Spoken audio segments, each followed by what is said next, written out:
Yesu Kristo hakufunga Kwaresma. Hakuna mtu mwenye wajibu wa kumlazimisha mtu afunge. Kwa mujibu wa Wakristo hakuna funga ya lazima iliyopo. Biblia ilipozungumza tufunge saumu pia haikumaanisha eti tufunge tusile chakula. Ndio wale watu nao kuambia wanataka kumuonesha Mungu kwamba sisi tunaweza kukaa njaa bila kula. Mpenzi mtazamaji wa channel yetu, tupo hapa bwana na mwalimu wa theolojia Mwalimu bwana, karibu sana. Nina maswali mengi sana ambayo hasa yanaweza kutusaidia Wakristo, lakini maswali haya yanatoka kwa Waislamu. Lakini ukiangalia ni maswali ambayo yana msingi wa kutoka kwenye Biblia, ambayo Biblia sisi kwa kawaida tunajua hicho ni kitabu chetu na tunamiliki sisi. Mimi nataka nikusomee kwanza kutoka hapa kwa Zakaria. Zakaria 8 mstari wa 19 anasema hivi: Bwana wa majeshi asema hivi, saumu ya mwezi wa 4 na saumu ya mwezi wa 5 na saumu ya mwezi wa 7 na saumu ya mwezi wa 10 zitakuwa furaha na shangwe na sikukuu za kuchangamkia kwa nyumba ya Yuda, basi zipendeni kweli na amani. Nazungumzia saumu. Mimi nazungumzia kuhusiana na kufunga. Huu ni mwezi wa Ramadhani na Ramadhani nyingi zimepita na zingine zitapita. Lakini huu kwa Wakristo ni mwezi wa Kwaresma. Biblia inatuandikia kwamba saumu ndio tulioambiwa tufunge. Wakristo Kwaresma tunaitoa wapi? Na je, kufunga kwetu Wakristo tunafunga vipi? Kwanza karibu, jitambulishe jina lako, wasalimia. Na wasalimu katika jina la Yesu Kristo. Naitwa Asaf Chibe, ni mwanatheolojia. Sasa kwanza kabisa ifahamike kwamba Paulo anawaandikia Wakorinto katika sura ya 6 katika Wakorinto wa kwanza, akieleza kwamba sisi tutahukumu malaika. Je, vipi kwa habari ya haya mambo ya kawaida? Sisi wanadamu tutawahukumu malaika. Malaika tutawahukumu. Sasa haya mambo ya kawaida yanatushinda kuhukumu? Kristo aliagiza chochote chenye nia njema kifanyike kwa jina lake ni halali. Tuko pamoja? Sasa Wakristo wanapofunga mwezi huu wa Kwaresma, na mimi napenda sana kwa sababu kwamba wanajaribu kuamsha ndugu zao. Viongozi wa dini walikaa, hichi hakijaandikwa kwenye Biblia, lakini walikaa wakaona kwamba Wakristo tujaribu kugusa akili zao ili wapate kumtafakari Mungu wao. Kwanza tukili kwanza hapo, Kwaresma haijaandikwa kwenye Biblia kabisa. Ndio, haijaandikwa. Lakini je, kitu kizuri eti kwa sababu hakijaandikwa katika Biblia kisifanywe? Sasa kwa ubunifu wetu. No, sisi tumemrithi Kristo katika mioyo yetu. Kwa sasa Yesu Kristo anaishi ndani yetu kwa neno lake kiroho. Chochote ambacho tunaweza kukifanya kirasmishwe kwa ajili ya jina lake ni kitakatifu. Lakini Kristo mwenyewe hakufunga Kwaresma. Yesu Kristo hakufunga Kwaresma. Hii ni ya kwetu wenyewe. Nakumbuka sisi tunafuata mafundisho ya Kristo. Hii naweza kusema kwamba kwa nafsi yangu na walimu wengine wataweza kuelezea. Kile kinachokufanya ili uvutwe kumwelekea Mungu ni chema. Sawa? Na walimu wanajaribu kukaa watafakari watu tutawaongozaje kwa Kristo. Tuko pamoja? Sasa tukija katika mfumo wa haki, kwa mujibu wa Kristo na neno la Mungu kiharisia, hakuna mtu mwenye wajibu wa kumlazimisha mtu afunge, yani ajinyime chakula. Mtu huyo wa kumlazimisha hayupo. Mwenyezi Mungu je? Isipokuwa kwa namna ambavyo mtu anamkaribia Mungu. Tuko pamoja? Ndani ya roho yake kuna wakati anajihisi kwamba napaswa kufunga, ambapo kwa Waislamu wameita sunna. Mtu anaweza kuamua kwamba leo nafunga sunna, kwamba nafunga tu kwa maamuzi yake. Yani ni yale mapenzi yake kwa Mungu. Imeandikwa mpende Bwana Mungu wako kwa moyo wako wote na roho yako yote na akili zako zote. Ninafunga kwa ajili ya Mungu. Hiyo hapo ni sunna. Nazungumzia sasa ile ya lazima ambayo sio sunna. Kwa mujibu wa Wakristo hakuna funga ya lazima iliyopo. Haipo. Lakini hata Kwaresma. Hata Kwaresma sio funga ya lazima. Na ndio maana Kwaresma inasherekewa na baadhi ya madhehebu ya Kikristo, si madhehebu yote. Sawa. Alafu Biblia hapa tunaona tumeambiwa kwamba tufunge saumu. Biblia ilipozungumza tufunge saumu pia haikumaanisha eti tufunge tusile chakula. Yani hata kile kitendo cha wewe kuamua kwamba weekend yangu hii ya leo nataka nile na maskini katika nyumba yangu, inaweza kawa ni funga. Okay. Ama siku hii ya leo ambapo aidha mimi naumwa au nina matatizo fulani, nimependa nikawatembelee aidha wagonjwa hospitali, zile ndio funga ambazo Biblia imefanyaje, imeagiza. Hiyo ndio saumu. Ndio saumu. Funga ambayo Mungu ameagiza, ambayo inapaswa kufunga, ndio hii tunaiona katika kitabu cha Isaya sura ya 58. Na kabla hatujaieleza, Waisraeli walikuwa na taratibu za kufunga sana. Mfano, kila mwisho wa mwaka wakati utakaso wa taifa wa kitaifa ulipokuwa unafanyika, Mwisraeli alitakiwa kutofanya kazi, walitakiwa kufunga wasile. Ni kwa sababu gani? Ni kwa sababu swala la wokovu wao linashughulikiwa na kuhani mkuu kule ndani, kwa lazima wateseke kwa pamoja. Ila baada ya Kristo, Ukristo umekuwa kitu huru. Kufunga ni miongoni mwa taratibu za masomo ya kutesa nafsi zetu kwa ajili ya Kristo. Kwa hiyo kwenye Biblia haijaandikwa popote, ila vikundi vya Wakristo popote duniani vinapokuwa na sababu ya kufunga, hufunga. Sika wamefunga 3 kavu. Wote wako sahihi ikiwa wanafanya kwa ajili ya Kristo. Okay. Ndio. Okay. Sasa hii swala la watu wanaofunga kisheria, ndio wale watu ninaokuambia wanataka kumuonesha Mungu kwamba sisi tunaweza kukaa njaa bila kula. Tunaona wenzetu Waislamu wao wameambiwa nafikiri wameambiwa na Qur'ani yao kwamba ni lazima wafunge. Lakini hayo yote nayo tunakuja kuyapata kwenye Biblia, kumbe hata kwenye Biblia yapo. Waislamu kwenye nguzo zao 5 za Uislamu, kufunga ni nguzo ya 4 ambayo ni lazima kila Muislamu afunge. Okay. Kiukweli kutoka kwao sijapata faida ya kiroho ya mtu kufunga. Sijapata wao wakieleza kwamba mtu anapofunga roho yake inajengwa vipi kuwa kwenye Uislamu. Okay. Sawa sawa?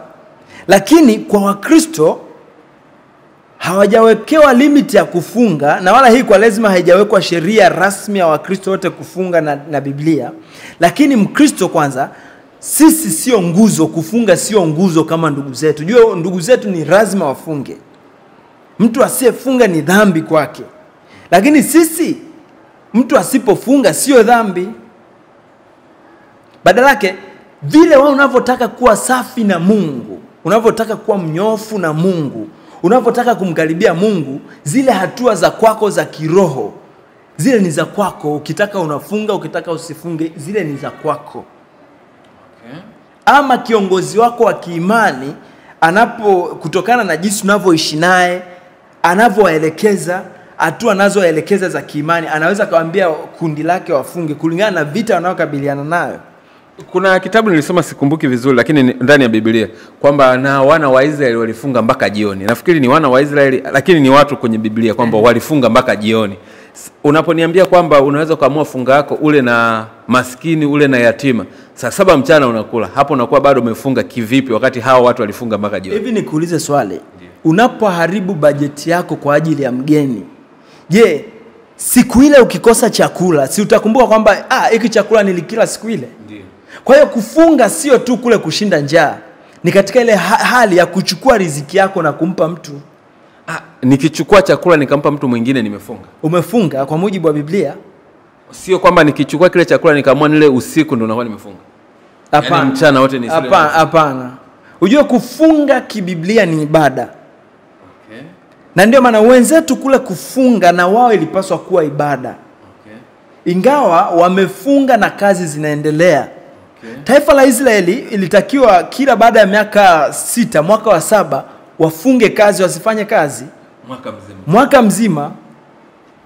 Kama tunavyoona ndugu zetu wa China, mwezi wao wana mwezi ambao hawaruhusiwi kufanya kazi yoyote, badala yake wanaruhusiwa kuzunguka huku na kule. Okay. Kufunga ni kitendo cha ibada. Unafunga kwa namna gani? Yaani unajinyima mambo haya ili uingie katika mambo haya. Sasa katika Biblia Waisraeli wengi walikuwa wakifunga. Unajua kuna siku Israeli walipigwa na Wababeli. Ule mwezi waliopigwa na Wababeli wakaufanya mwezi wa kujitesa. Yaani wakawa wameweka funga kwa mwaka, walikuwa wanafunga karibu miezi 3 hivi. Sasa wakaenda kumuuliza huyo nabii kwamba je, tuendelee kufunga? Kwa sababu wengi walipokuwa wakifunga ikawa sasa ni lazima. Mtu amefunga, kimona mwingine anakula, naenda kumpiga au anamhukumu kwa ametenda dhambi. Kama hivi leo unavyoona ndugu zetu Waislamu akimwona mtu anakula ni kama vile amekufuru. Kile ni kitendo cha ibada ambacho unapaswa ukifurahia. Sasa Mungu katika kitabu cha Isaya anawajibu, ngoja nikusomee usikie. Tuijue saumu ya kweli. Uijue saumu ya kweli. Mungu anasema kwa nabii Isaya, piga kelele usiache, ni sura ya 58. Paza sauti yako kama tarumbeta, uwahubiri watu wangu kosa lao na nyumba ya Yakobo dhambi zao. Walakini wanitafuta kila siku. Hawa watu ambao wanafanya ibada za lazima, wao katika kumwabudu Mungu wanakulazimisha na wewe mwabudu. Hupenda kujua njia zangu kama vile taifa waliotenda haki, wasioacha sheria ya Mungu wao. Hutaka kwangu amri za haki, hufurahi kumkaribia Mungu. Yani hawa watu kwa nje wanaonekana ni watu wa Mungu kweli, lakini husema mbona, lakini baadaye husema mbona tumefunga lakini Mungu haoni? Kwa sababu mtu baada ya kufanya ibada za kimwili, hizi ibada ambazo haziongozwi na Roho, anakosa faida ndani yake. Kwa sababu yeye anataka faida ile ya kimwili. Si anataka kujionyesha kwa watu kwa yeye anafunga. Lakini anasema mbona tumejitabisha nafsi zetu lakini huangalii? Waisraeli walikuwa wanafunga sana, lakini kana kwamba Mungu haangalii. Fahamuni siku ya kufunga kwenu, mnatafuta anasa zenu wenyewe. Na watu wengi miezi hii ambao watu wanakuwa wamefunga, watu wengi wanafurahia si kwa sababu ni ya ibada, kwa sababu ya faida wanazopata ndani yake. Sasa na yani hawa watu wakifunga na kuwalemea wote watendao kazi kwao. Sometimes mizigo inakuwa mingi, wanakulazimisha ufunge, sawa? Ama watapunguza kwamba labda watapunguza sehemu ya haki yako, riziki yako. Kwa hiyo Waisraeli waliweka mizigo kwa watu waliokuwa kwao walipokuwa wakifunga. Lakini tazama ninyi mwafunga mpate kushindana na kugombana na kupiga kwa ngumi ya uovu. Hamfungi siku hii ya leo hata kuisikizisha sauti yenu juu. Unaona kitu alichokisema? Mungu alikuwa amekusudia watu wanapotaka kufunga ili wasikizishe mioyo yao kwa Mungu. Lakini leo hii watu wamefunga wanaendelea na kazi zao za kawaida. Hata kwenda msikitini wanaoenda ni wale wenye uzoefu wa kwenda, na wengine wanaenda kwa sababu tu ya kawaida. Lakini Mungu alitaka tunapofunga tusikizishe sauti zetu kwa Mungu. Tuko pamoja? Tuko pamoja. Sasa Mungu anaendelea kusema, kufunga namna hii ni saumu niliyoichagua mimi? Huku kufunga mtu ashinde njaa, huku anaendelea na shughuli zake, wala hana muda wa kutafakari mapenzi ya Mungu. Huko ndiko kufunga ambako Mungu aliwaagiza wafanye? Hata Wakristo wao wamefunga hii Kwaresma kwa sababu kuna sherehe pale mbele wanaitazamia, Pasaka. Tuko pamoja? Yani ni kama maandalio fulani ya kupretend. Sisemei kwamba ni kitu kibaya, lakini funga ya kweli inaanza na neno la Mungu kusikika ndani yako. Yani yale maongozi yanayotokea ndani ya moyo wako ya kukuongoza kwa Mungu, ndio funga inapoanzia. Zile processes za mtu kujikana nafsi yake kwa ajili kwamba nataka kumjua Mungu zaidi. Ile hali ya wewe kuwa tayari kuacha ulimwengu kwa ajili ya Mungu, ile ndio funga ambayo inakubalika. Kufunga namna hii ni saumu niliyoichagua mimi? Ni siku ya mtu kujitabisha nafsi yake? Yani ile siku ya wewe kujitesa nafsi yako, ndio siku mimi Mungu niliyoichagua? Anasema ile siku ya kuinama kichwa kama unyasi na kutanda nguo za magunia na majivu chini yake. Waisraeli walikuwa wanajipaka majivu, wanagaragara chini, wanaenda mbele za hekalu la Mungu, mle wanagaragara. Yani lakini Mungu akipima ndani ya mioyo yao anasema watu mbona wana pretend? Sisi wa Roma tuna kitu kinaitwa Jumatano ya majivu. Yani haya yote ndo maana yapo kwenye Biblia kwamba wewe umepaka kwa sababu ya sherehe, haujapaka kwa sababu ya kufunga. Kwa sababu wako watu waliojipaka majivu wakiwa wamefunga kweli. Wapo watu walionyoa vipara kwa sababu wanafunga kweli. Tuko pamoja? Lakini Mungu, tunapojadili swala la mtu aliyefunga, mtu wa kweli anayefunga anajulikana kwa Mungu. Ndio maana Yesu Kristo anasema wewe usalipo au siku utakapofunga usiwe kama wanafiki. Wanafiki wanapofunga humsimulia kila mtu, bwana nimefunga bwana. Ushaona? Wanafiki wanapofanya ibada zao hupita kila sehemu, yani wajulikane wao wanafanya ibada. Mungu ni kitu cha kiroho. Mungu ni kitu cha kisiri. Unapaswa kutazamana na Mungu wako kwa siri, watu wasijue. Mkristo, kusudi lako linapaswa kuishi ndani yako, ila ukilithibitisha watu bila kujua. Kwa hiyo Wakristo tumehusiwa kwamba sisi siku tunapofunga tusiwe kama wanafiki wanavyofanya.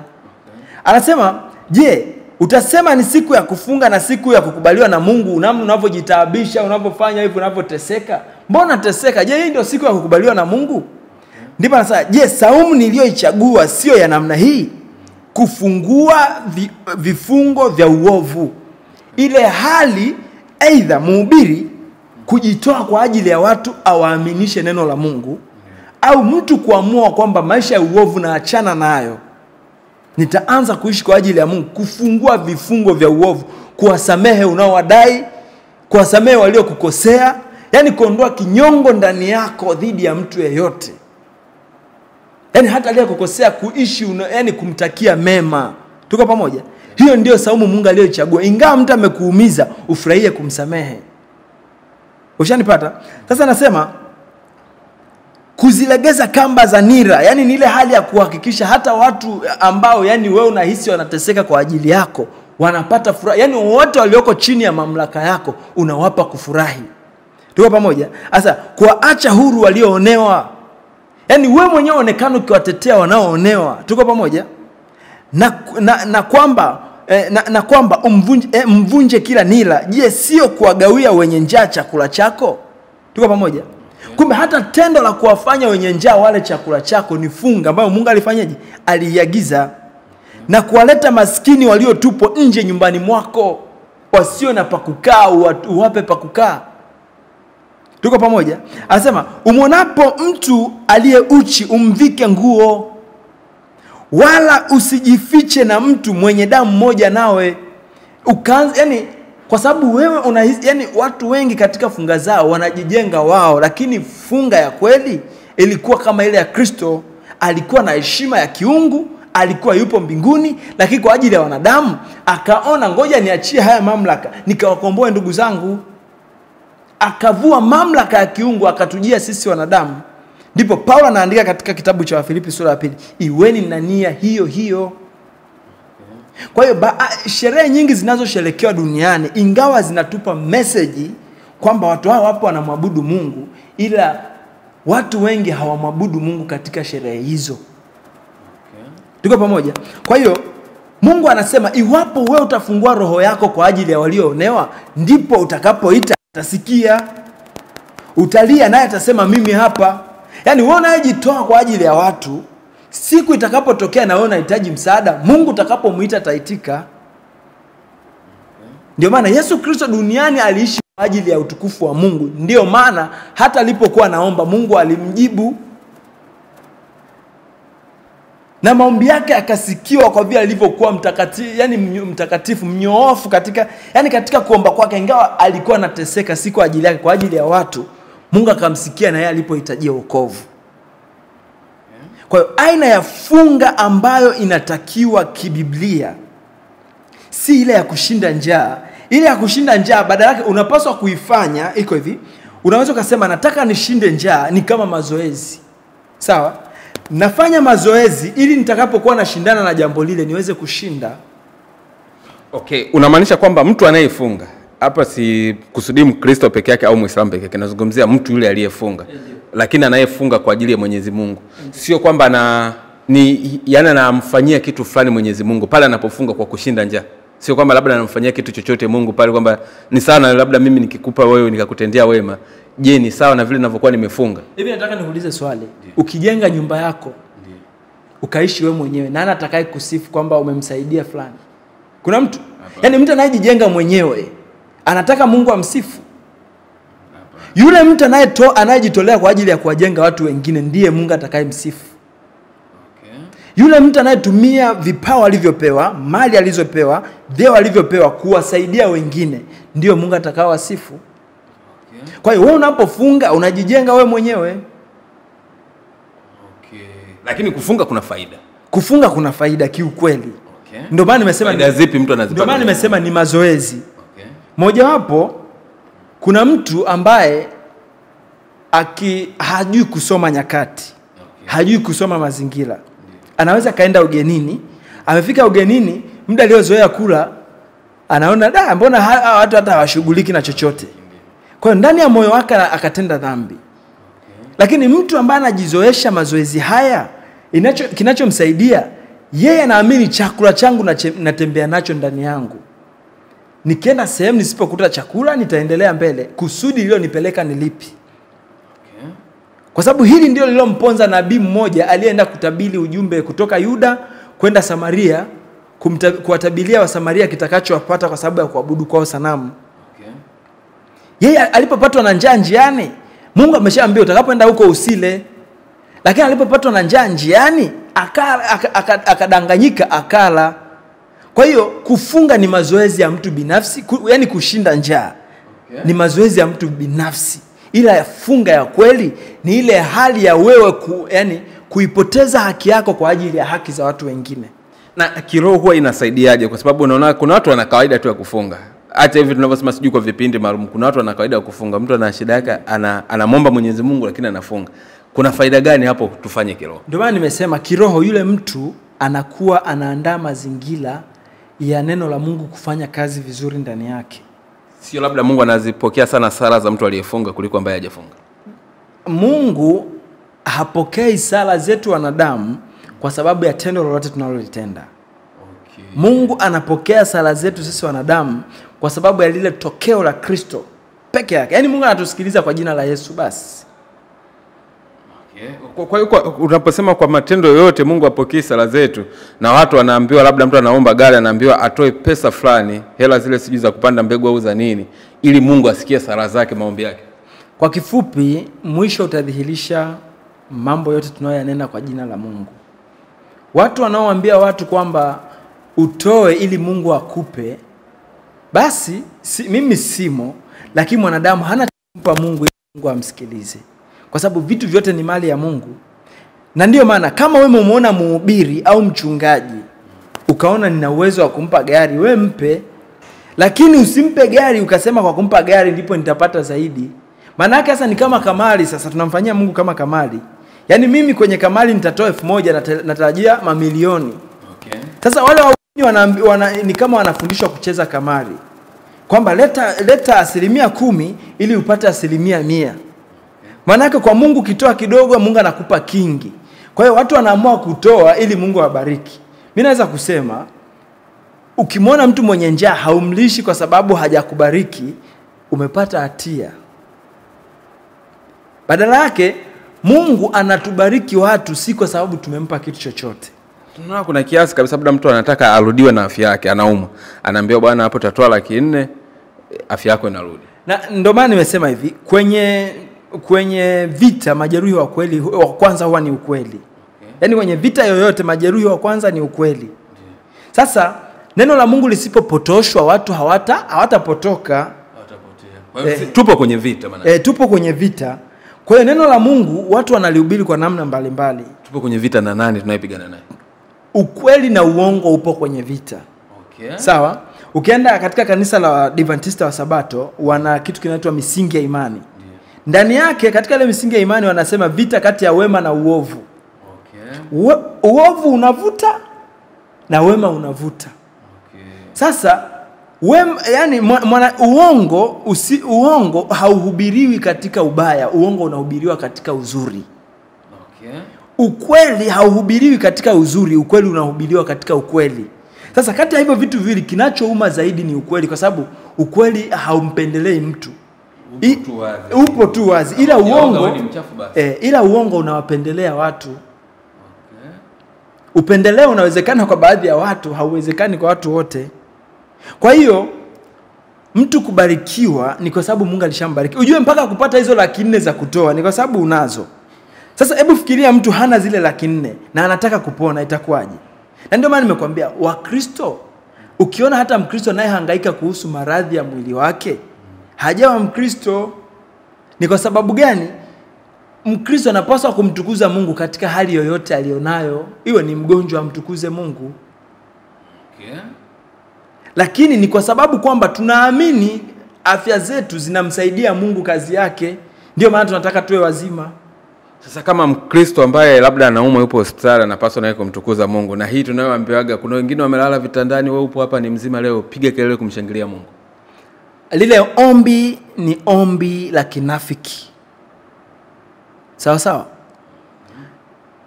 mwanadamu yeyote amepewa nyakati, amepewa hali zote kabla ya kuondoka hapa duniani. Umepewa wakati wa kufurahi na umepewa wakati wa kulia.